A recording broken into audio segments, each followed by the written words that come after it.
Olá pessoal, tudo bem com vocês? Meu nome é Lauriston Soares, eu sou biólogo, especialista em hematologia clínica e utilizo desse canal que se chama Biologia e etc. para compartilhar um pouquinho sobre a vida profissional do biólogo, alguns métodos de estudos, videoaulas e muito mais.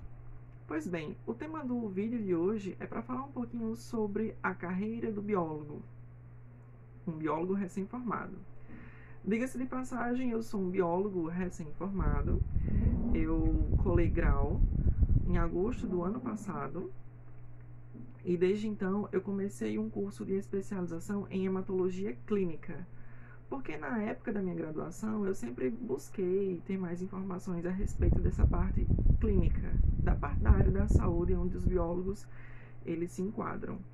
Eu sempre me interessei bastante em entender como são os achados clínicos laboratoriais e como interpretar um simples hemograma ou quaisquer outros resultados de exames laboratoriais.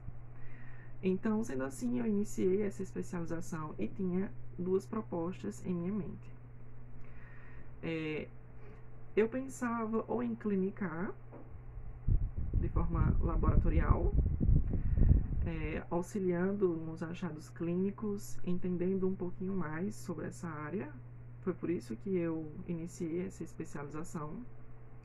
E também porque na minha época da graduação eu tinha muito anseio em lecionar no ensino superior ou no ensino tecnicista. Então, iniciei essa especialização com esse propósito e finalmente eu cheguei a concluí-la. Só que antes mesmo da minha conclusão na especialização, eu cheguei a lecionar num curso técnico de enfermagem, onde eu dei aulas de microbiologia e parasitologia na modalidade presencial, diga-se de passagem, e foi uma experiência única. Foi uma experiência bem intensa. Quando eu ainda era um graduando no curso de Ciências Biológicas da Universidade Estadual da Paraíba, eu fui monitor da disciplina de Anatomia e Fisiologia.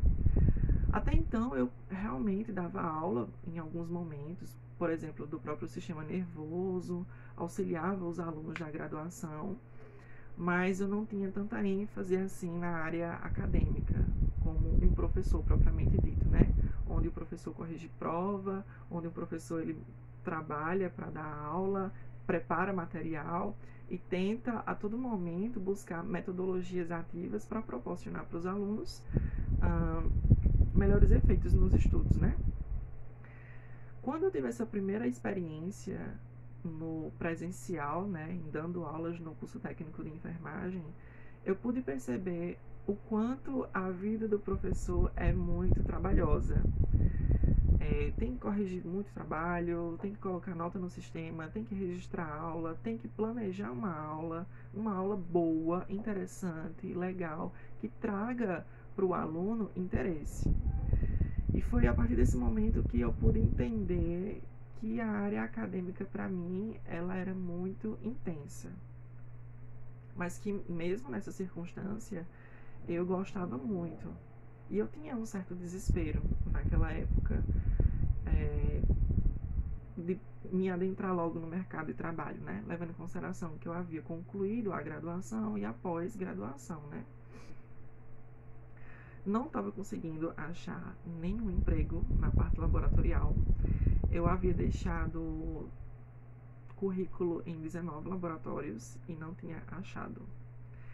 E vocês devem estar se perguntando, nossa, como assim não? Não tinha achado nenhuma oportunidade em nenhum laboratório. Talvez, gente, porque o mercado nessa parte laboratorial esteja um pouquinho mais saturada. Afinal de contas, existem várias profissões que atuam dentro da clínica laboratorial, né? Seja ele os biomédicos, farmacêuticos, biólogos e os próprios técnicos de análises clínicas, né? Os técnicos de análises clínicas, eles não fazem propriamente dito a análise, mas auxiliam ali o graduado dentro dessas áreas, né, a fazer os exames laboratoriais. Então eu acabei embarcando mesmo para a parte da docência, onde eu comecei a realmente construir essa carreira acadêmica, através das aulas que eu já estava lecionando no curso técnico de enfermagem. Posteriormente, comecei a dar aulas também no curso técnico de farmácia, de fitoterapia, dei várias aulas de diversos conteúdos. E o EAD, para mim, também foi bastante interessante, né? Onde, no conforto de casa, você consegue lecionar, mas não tem tanta... Você não consegue transmitir tanto conhecimento aplicando metodologias ativas, pela própria limitação mesmo, tanto sua como dos seus alunos. Existem grandes limitações, na questão até mesmo da própria socialização. É um grande problema que o EAD ele sofre, né? A socialização ela fica bastante precária, principalmente quando o aluno não tem as ferramentas necessárias para acompanhar as aulas. E o professor também, tá? Os professores, eles também têm que ter um computador bacana que proporcione a ele várias ferramentas digitais para que ele consiga realmente ministrar aulas interessantes, trazer metodologias, trazer jogos e dentre outros. Porque a gente sabe que esse ensino tradicional, por exemplo, não funciona mais. A gente realmente necessita trazer metodologias ativas, atrativas para os alunos. Então, basicamente, eu fui trilhando essa minha carreira pós-formado, dentro de 6 meses, né, que eu me formei. Ainda assim, dentro dessa minha carreira, né, eu me adentrei em um outro curso, que foi o curso de fisioterapia. Eu sempre tive um anseio muito grande também em anatomia humana. Dentro da minha graduação, lá no 4º período, eu descobri que eu era fascinado por anatomia humana e fisiologia, e que eu queria ser professor de anatomia humana, e que queria muito também participar dos processos de reabilitação dos pacientes, queria entender um pouquinho mais sobre neuro, cardio e assim sucessivamente. Para mim seria incrível estudar realmente esses conteúdos que realmente me interessavam, né? Porque essa parte ambiental, da parte da biologia, ela não era muito atrativa para mim. A única coisa que realmente era atrativa para mim na parte da biologia, que foi o curso que eu fiz, era justamente essas partes da área da saúde, onde era citologia, genética, biologia molecular, imunologia. Imunologia para mim era incrível. Incrível, incrível, incrível. Então eu entrei no curso de fisioterapia, mas eu não consegui ficar por muito tempo. Acabei trancando. Por quê? Porque nesse meio termo eu percebi que eu estava cheio de coisas acontecendo ao mesmo tempo. Eu tinha acabado de me formar, eu ainda estava me especializando, eu ainda estava dando aulas, né? Eu estava ministrando muitas aulas. E eram muitas coisinhas acontecendo ao mesmo tempo para ainda conseguir dar conta de um curso superior, uma nova jornada. E são várias sensações que ali foram ocorrendo, né? Que fez com que eu acabasse adoecendo. Eu comecei a ter gastrite nervosa e imaginei muitas das vezes que essa gastrite ela fosse crônica. E foi aí que muitas das vezes eu entrei em desespero. Porque eu imaginei que eu iria ter que estar tomando medicação pro resto da vida, mas acabei fazendo alguns exames, né? Fiz endoscopia e averiguei que eu não tinha simplesmente nada. Era só psicológico mesmo. Era só psicológico. Precisava começar a ser mais paciente com as coisas, menos estressado e me desligar de tudo que fosse muito intenso. Isso eu tô falando ainda da rotina de estudos, que sempre para mim foi bastante intensa. Eu sempre me dediquei muito dentro do curso de biologia. Ainda falando um pouquinho sobre essa minha vida de recém-formado, tendo todo esse aparato de coisas que eu estava fazendo, eu fiz 2 processos seletivos. Eu fiz o processo seletivo de mestrado em saúde pública, selecionei todo o meu Lattes, meu currículo Lattes, fiz de tudo, fiz bem direitinho, mas infelizmente eu não cheguei a passar no mestrado de saúde pública. Então eu cheguei a pensar que a carreira acadêmica para mim realmente não valia muito a pena, já que além das dificuldades que eu já estava tendo, né, eu estava percebendo, não tinha passado no mestrado. Ainda cheguei a passar, assim, mas ainda tinha a questão da entrevista, da prova, essas outras etapas, e para mim não aconteceu. O outro processo seletivo que eu fiz foi para professor substituto da Universidade Estadual da Paraíba, a qual foi justamente essa que eu me formei, né? Eu fiz o processo seletivo, que foi 2 etapas. A primeira etapa era referente a você lecionar, né? Dar uma aula dentro de 30 minutos de um tema que seria sorteado 24 horas antes. E a segunda etapa era justamente a avaliação do currículo, né? Seria justamente para ser professor substituto da área da saúde. Em outras palavras, de anatomia humana, genética, citologia. Então, para mim, foi incrível, né? O tema que foi sorteado para mim foi neurulação, que é uma parte bem pequenininha da embriologia. Não sei se vocês já tiveram a matéria de embriologia, mas ela é bem curtinha. Eu tive que realmente dar uma lida no capítulo de embriologia. O Moore é um dos livros que é bastante utilizado, pelo menos foi bastante utilizado por mim na época. Eu dei uma lida, construí a minha aula, os meus slides, fiz o meu plano de aula e dei essa aula dentro dos 30 minutos. Eu fiquei no 7º lugar, fiquei no 7º lugar, e desde então essa lista foi correndo, e quando eu menos esperei, eu fui convocado para dar aula na Universidade Estadual da Paraíba.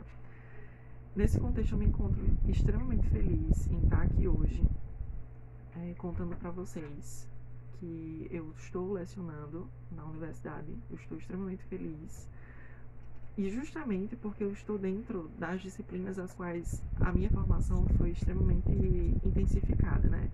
Eu estou dentro das disciplinas de anatomia humana para o curso de enfermagem na graduação. São 3 turmas. E nesse primeiro semestre também estou com a disciplina de metodologia do ensino de biologia e estágio em ensino de biologia. Então são essas 5 matérias que eu estou lecionando, né? As 3 de anatomia, e para mim está sendo uma experiência incrível. Nossa, você ter noção do que você ser monitor de anatomia humana durante 2 anos, fazer o seu TCC dentro de anatomia humana, que inclusive eu até postei um vídeo há um tempo atrás, falando um pouquinho sobre esse meu TCC, como ele foi feito, né? Apresentei inclusive o meu TCC aqui para vocês no YouTube. E fazer todo esse caminho dentro da anatomia humana, e de repente você ser professor de anatomia humana, então para mim está sendo uma sensação incrível, uma oportunidade incrível, para falar a verdade. Eu realmente precisava dessa oportunidade. O biólogo, ele pode fazer várias coisinhas dentro do seu campo de atuação, inclusive atuar dentro da área estética, né, que é um dos temas que vez por outra eu discuto aqui com vocês, mas isso é tema para outro vídeo. Mas essa foi mais ou menos a minha carreira que eu percorri após formado, né? A vida de um biólogo pós-formado não é muito fácil. Acho que muitas profissões elas são assim, né? Muitas mesmo. De você se graduar e não saber mais o que fazer, já que acabou aquele ciclo, né? Então a gente tem que iniciar um novo ciclo, que é uma vida de adulto mais intensa, né? Onde a gente tem que trabalhar, tem que ganhar nosso dinheiro e fazer diversas outras coisas muito importantes e gratificantes em nossas vidas, para que a gente consiga realmente sobreviver a essa sociedade, né? Então, assim, só um pequeno detalhe, né? Já que, vez por outra, eu converso com vocês a respeito do biólogo na saúde estética.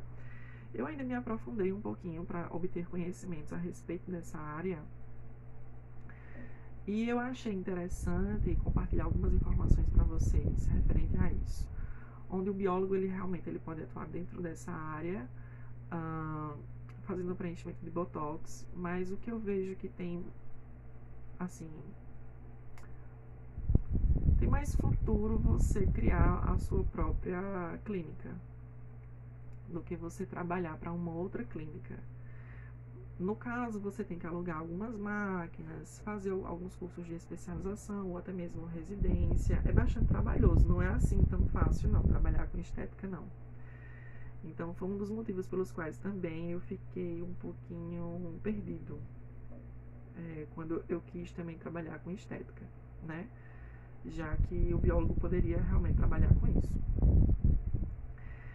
Como professor substituto da Universidade Estadual da Paraíba, eu tenho vários planos, que inclusive já me reuni com alguns monitores, fiz um processo seletivo, foram 4 vagas, e eu quero realizar vários objetivos, inclusive aqui mesmo no próprio canal.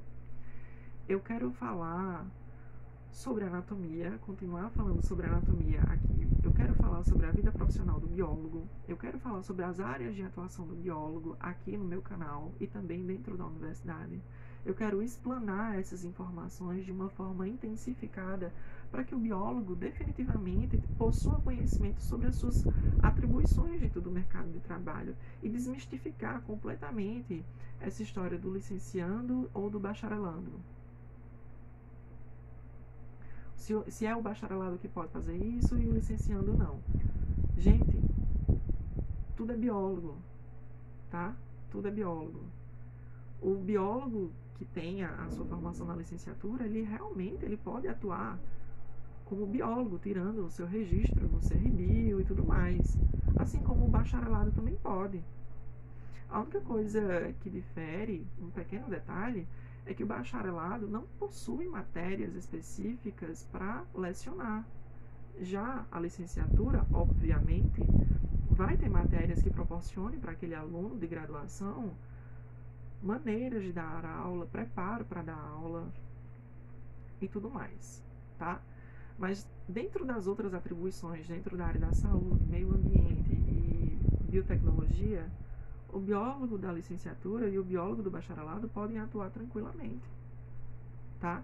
Então, um dos meus objetivos, quanto docente de uma universidade pública, é justamente transmitir esses conhecimentos, falar muito sobre hematologia aqui para vocês, falar muito sobre clínica, falar muito que biólogo atua nessas áreas, para que vocês definitivamente não sobrem dúvidas a respeito disso.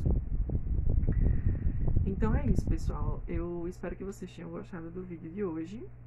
Ele foi bem, assim, bem intenso, bem intenso mesmo. Falando um pouquinho sobre essa minha carreira pós-formado dentro de 6 meses. Divulgar também essa notícia que agora eu estou assumindo um cargo de professor substituto, né? Estou extremamente feliz, eu realmente precisava disso. E é através disso que eu vou conseguir fazer uma reestruturação na minha vida. E sim, ainda tenho planos de fazer a segunda graduação, mas agora não. E não é mais a fisioterapia. Sim, gente, mudei de novo. Eu queria muito a fisioterapia para trabalhar com reabilitação e estudar a anatomia, porque eu sei que a anatomia é bastante enfatizada dentro do curso de fisioterapia, mas hoje em dia eu já estou com outros planos. Então é isso, pessoal.